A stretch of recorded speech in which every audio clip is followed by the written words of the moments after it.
I just have to get this out because I've heard for the past couple of hours that these elections in 2010 is going to actually make the candidate more conservative in 2012. It's counterintuitive. The opposite is true. The opposite is true because you have elections like Clinton in 92, Obama in 2008 that fire up the base. And what happens is you have a midterm that corrects by going too far left to too far right. And then 2 years after that, you elect establishment Republicans like Nixon in 68. You can look at the 66 Pat Republican Revolution. Gives us an establishment candidate, Nixon in 68. You can look at Gingrich in 94. Gives us Bob Dole in 96. Right. There is always this back and forth.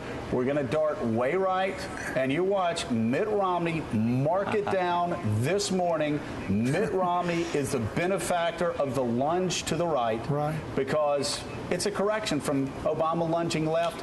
And by 12, Americans come back to the center. Well, but here's the thing. I think, look, if Romney's got to realize, just like Nixon realized in 1964, if he was going to run in 68, I've got to now have not the Rockefeller people, I've got to get well with the Goldwater people because the center of gravity of the party is moving right.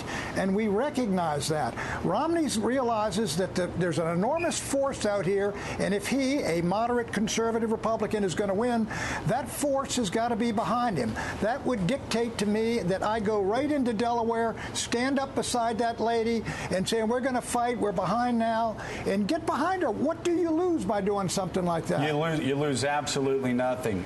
Mark? I'll tell you why I'm not sure the historical analogies you bring up work in this case, which is to say I think it is possible, and a lot of people who advise Barack Obama believes this, more likely that the Republican nominee will be too far to the right to win.